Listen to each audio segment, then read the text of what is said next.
Saudara, hari ini saya mengajak saudara untuk melihat kisah kehidupan Yunus dan juga menjadi refleksi bagi kisah kehidupan kita pribadi, lepas pribadi saudara. Saudara sekalian, pagi ini kita akan memfokuskan di pasal 2 ayat 1 hingga ke 10.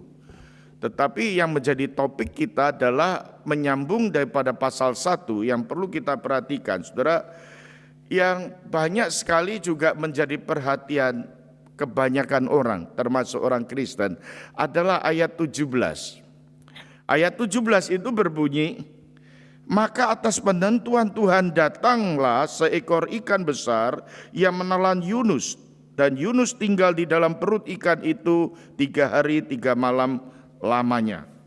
Saudara sekalian, ayat ini menjadi banyak sorotan bagi orang-orang saudara. Bahkan banyak menerima banyak pandangan melihat ayat 17 ini saudara. Saudara, berbagai macam boleh dipertanyakan melalui kejadian yang apa dialami oleh Yunus. Salah satu sorotan yang paling utama seringkali di kitab Yunus adalah Yunus ada di perut ikan, saudara. Nah, tentunya saudara-saudara, pertanyaan-pertanyaan itu sangat umum, bahkan klasik sekali saudara-saudara. Banyak orang bertanya, Yunus apa betul dia ada di perut ikan dan dia bisa menjalani di dalam perut ikan 3 hari 3 malam itu? Ada yang mempertanyakan jenis ikan apa? Ada orang mengatakan ikan paus, saudara. Ada yang mengatakan ikan purba, ikan zaman dulu yang besar sekali. Apapun yang ditanyakan, apapun yang disampaikan, apapun yang menjadi pandangan, saudara, jelas Alkitab mengatakan Yunus ada di dalam perut ikan yang besar itu, saudara. Bapak Ibu saudara sekalian, pertanyaan-pertanyaan ini yang menjadi masalah, saudara-saudara, menimbulkan banyak keraguan, saudara. Banyak orang meragukan apakah ini kisah nyata atau ini mitos atau dongeng belaka. Saudara, dalam sejarah perjalanan penafsiran Alkitab atau di dalam perjalanan pergumulan para teolog perjanjian lama khususnya, seringkali memperdebatkan kisah Yunus ada di perut ikan itu suatu kenyataan atau mitos. Saudara-saudara, masalahnya kalau ini sesuatu yang tidak nyata, tentu akan berakibat kepada seluruh berita kitab Yunus tidak bisa dipercaya. Karena itu hanya sekedar cerita saja. Tetapi saudara-saudara, kalau kita melihat apa yang disampaikan di sini saudara-saudara, saya ingin mengatakan pagi hari ini kepada saudara sekalian, bahwa peristiwa ini adalah peristiwa sungguh nyata, sungguh terjadi. Dan ini merupakan peristiwa yang boleh saya katakan peristiwa yang boleh disebutkan dengan peristiwa kisah mujizat. Mujizat artinya di luar nalar, di luar hukum alam, saudara-saudara. Mujizat artinya yang tidak biasa, saudara. Mujizat artinya yang tidak mungkin menjadi mungkin, saudara. Kalau saudara membaca kisah-kisah Alkitab, saudara, itu banyak dipenuhi dengan kisah-kisah mujizat-mujizat. Termasuk di dalam Injil ketika Yesus melakukan banyak mujizat-mujizat. Yesus menyembuhkan orang yang sakit lumpuh, Yesus membangkitkan orang mati, Yesus memberikan makan dengan 2 ekor ikan 5 ketur roti kepada banyak ribuan orang-orang yang ada di sekitar itu. Dan mereka puas dan kenyang, saudara. Ini adalah peristiwa mujizat dan kita harus melihat peristiwa Yunus ini adalah peristiwa di mana Tuhan melakukan mujizat di dalam Yunus, kisah Yunus ini dengan satu tujuan. Di dalam kehidupan orang percaya harus melihat bahwa peristiwa Yunus, peristiwa mujizat ini harus dilihat dari segi apa yang ingin Tuhan nyatakan, apa yang ingin Tuhan tunjukkan, dan apa yang terjadi. Semua ini ada satu hal yang boleh dikatakan, yaitu intervensi Allah. Intervensi Tuhan. Peristiwa ini adalah peristiwa di mana Allah berintervensi dalam kehidupan Yunus. Saudara baru saja melihat satu kenyataan ketika Yunus dipanggil menjadi seorang nabi. Nabi itu adalah dipanggil menjadi seorang utusan Allah untuk memberitakan berita firman Tuhan. Dan Yunus dikatakan tidak taat, lari dari panggilan. Dan Tuhan itu mencari Yunus, mengejar Yunus. Memang Tuhan tidak bisa dipermainkan, dan jangan sampai kita mempermainkan Tuhan. Itu sangat berdosa sekali. Dan ada akibatnya, ada konsekuensinya. Ada pengajarannya, ada disiplinnya. Yunus sampai pada saatnya, saudara-saudara, ketika dia harus menghadapi konsekuensi, saudara. Tuhan mengirimkan ikan yang besar. Ketika di dalam gelombang badai, ketika Yunus pada waktu satu kesempatan, satu keputusan dari awak kapal, ketika Yunus berserah, buanglah aku ke dalam lautan itu, supaya mereka boleh diselamatkan. Nah, saudara, menyambung kisah itu, saudara, Allah ingin mengajar Yunus untuk satu perkara yang menjadi pelajaran bagi kita, bahwa Allah mengasihi. Allah beranugerah, Allah mengasihi. Sekalipun Yunus tidak taat, seringkali Yunus lari dari Tuhan, Allah bukan saja mengizinkan badai itu terjadi, tetapi Allah juga kembali membawa Yunus di dalam kesempatan kehidupan sebagai hamba Allah. Saudara sekalian, mari kita perhatikan ungkapan Yunus di dalam doanya. Berdoalah Yunus kepada Tuhan Allahnya dalam perut ikan itu, katanya, dalam kesusahanku aku berseru kepada Tuhan, Ia menjawab aku. Dari tengah-tengah dunia orang mati aku berteriak, dan Kau dengarkan suaraku. Ayat yang ketiga, ketika telah dikatakan Kau lemparkan aku ke tempat yang dalam, ke pusat lautan, dikatakan di sana, aku terangkum oleh arus air. Segala gelora dan gelombangmu melingkupi aku. Aku berkata telah terusir, dikatakan di sana. Kalau yang lalu Yunus lari dari Tuhan, sekarang Yunus mengakui dia seakan-akan terusir dari Tuhan, dikatakan. Aku terusir dari hadapan matamu. Mungkinkah aku memandang lagi bait-Mu yang kudus? Dia merasa terusir dari Tuhan. Ia merindukan bisa kembali memandang hadirat Tuhan di bait yang suci itu. Ayat yang kelima dikatakan di sana, dikatakan, segala air telah mengupung aku, mengancam nyawaku, samudera raya merangkum aku, lumut lautan membelit kepalaku. Ayat yang keenam selanjutnya dikatakan, di dasar gunung-gunung aku tenggelam, di dasar bumi pintunya terpalang di belakangku untuk selama-lamanya. Ketika itulah aku naikkan nyawaku, Engkau naikkan nyawaku dari liang kubur, ya Tuhan Allahku. Saudara perhatikan di sini, saudara-saudara. Ayat yang ke-6, dia merasakan satu saat pintu itu terpalang di belakangnya, terjadi buntu jalan tertutup di sana. Kemudian Allah mengirimkan ikan yang besar itu, dan Yunus berkata, Engkau naikkan aku dari dalam liang kubur, ya Tuhan Allahku. Saudara-saudara, ayat 7 sampai ayat yang ke-9, inilah pengakuan Yunus yang paling terendah. Pengakuan Yunus yang paling bawah dikatakan, ketika jiwaku letih lesu di dalam aku, teringatlah aku kepada Tuhan, sampailah doaku kepadamu ke dalam bait-Mu yang kudus. Doa daripada Yunus ini sampai kepada Tuhan dikatakan.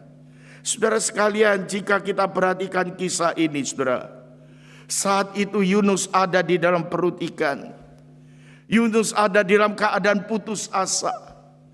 Yunus berada di dalam titik yang terendah, dan ia berteriak berseru, Tuhan yang mendengarkan doanya.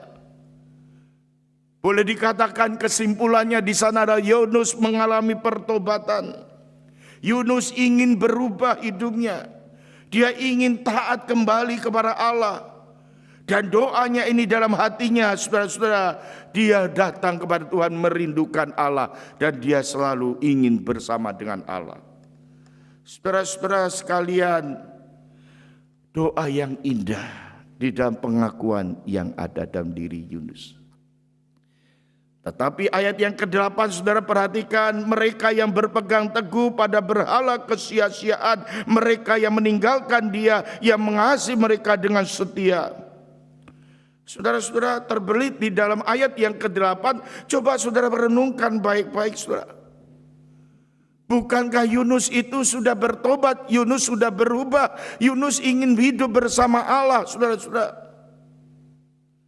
Saudara, kenapa Yunus kalau boleh dikatakan menyinggung kembali bahwa mereka yang berpegang teguh pada berhala kesia-siaan, mereka yang meninggalkan Dia yang mengasihi mereka dengan setia. Saudara, maksudnya ini apa kalimat ayat yang ke-8 saudara-saudara sekalian? Mereka kehilangan kasih, mereka kehilangan anugerah. Artinya harusnya mereka juga memiliki anugerah itu, saudara. Dan siapa yang dimaksudkan yang berpegang teguh kepada kesia-siaan itu? Jelas mungkin ada orang mengatakan yang berpegang teguh kepada kesia-siaan, ya mungkin salah satunya adalah orang-orang Niniwe, bangsa Asyur, orang-orang yang tidak mengenal Allah, orang-orang yang kejam, orang yang jahat itu, yang berpegang pada kesia-siaan, kemungkinan besar itu. Yunus katakan mereka kehilangan anugerah. Saudara bisa melihat secara peka di sini, saudara. Mungkin juga ada yang menafsirkan orang yang berpegang kepada kesia-siaan ada orang-orang yang ada di kapal itu, awak kapal itu. Walaupun kita melihat kisah pasal 1 menarik sekali, saudara. Mereka berteriak, Allah menyelamatkan Yunus dari segala kebencanaan, itu tujuan Allah. Supaya awak kapal dan seluruh penumpang juga boleh mengenal kasih Tuhan. Dan ada indikasi yang kuat ketika mereka juga berseru kepada Yahweh Allah. Ini peristiwa belum Yesus datang ke dunia. Iman yang sederhana menyebut nama Yahweh itu sangat berharga sekali. Bahkan mereka bernasar, artinya mereka mau menyembah Allah, mereka mau hormat kepada Allah, mereka takut pada Allah Yunus di sana. Yunus lupa bahwa anugerah itu bukan menjadi milik dirinya saja. Anugerah Allah itu justru untuk umat manusia, orang-orang berdosa, termasuk orang-orang Niniwe. Tetapi apa yang terjadi dalam doa Yunus? Yunus memang bertobat, Yunus berubah.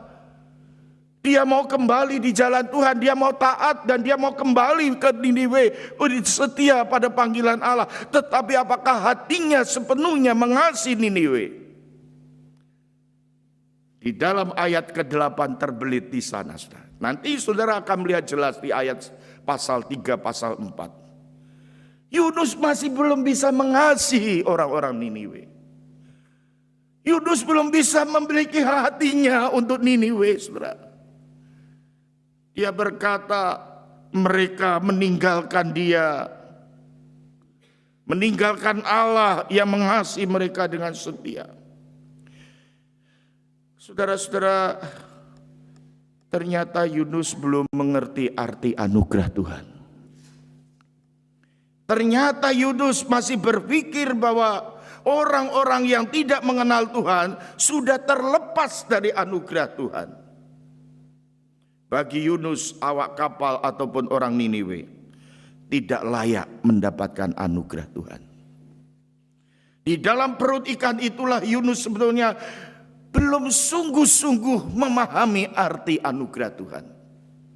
Saudara, kita melihat Yunus di pasal berikutnya nanti akan memahami bahwa anugerah Tuhan itu diberikan secara tidak terduga-duga. Tidak ada yang bisa menduga.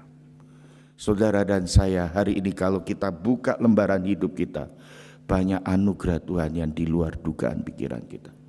Coba kita lihat kisah hidup kisah. Saya kalau refleksikan 70 tahun kepemimpinan seorang Queen Ratu Elizabeth II.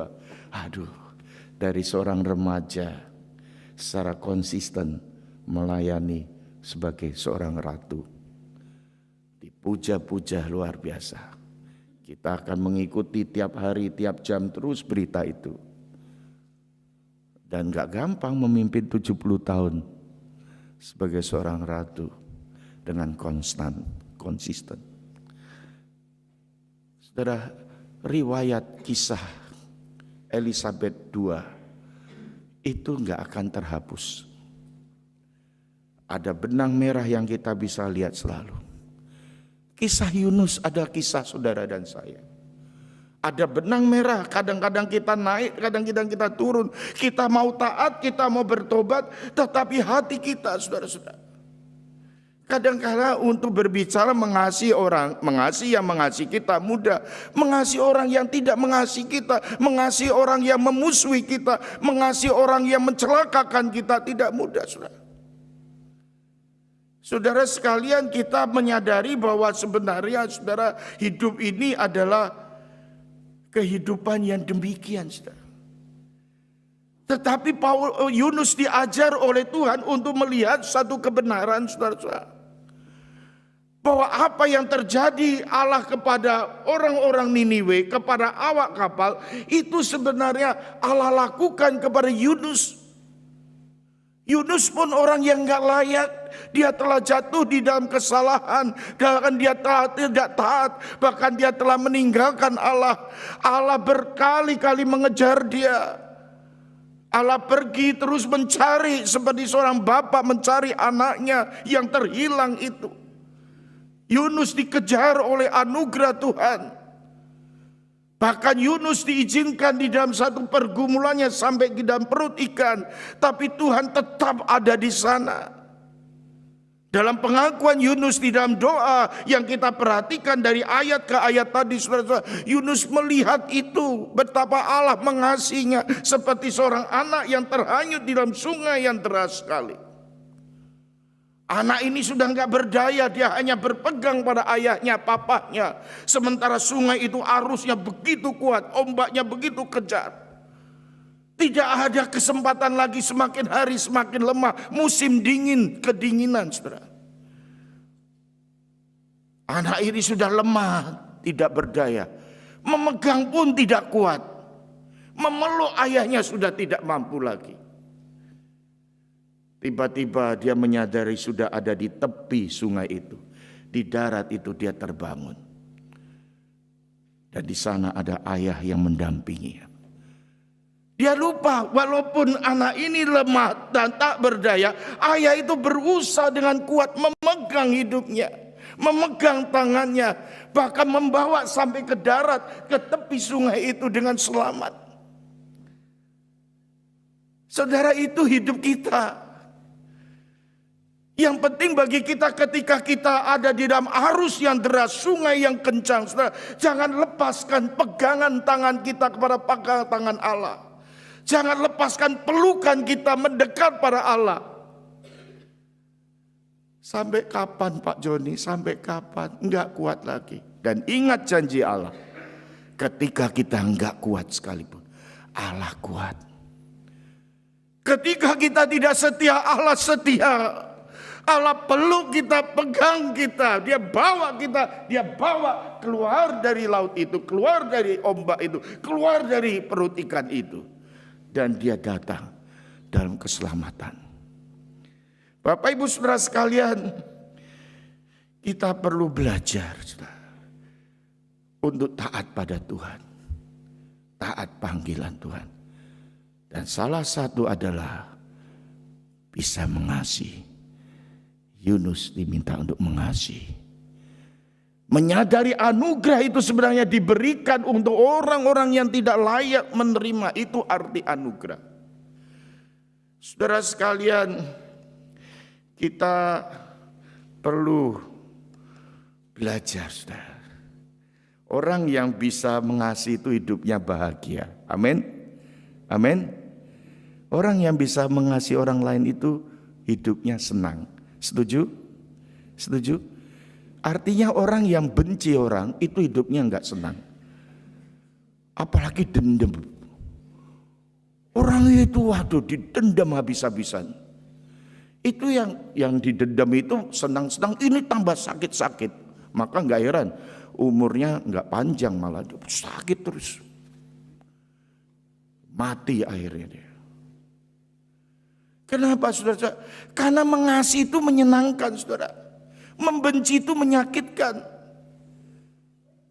Saya yakin Yunus, dia bisa menyaksikan, dia bisa berdoa syukur, dia bisa menyaksikan Allah karena keselamatan yang ada dalam dirinya.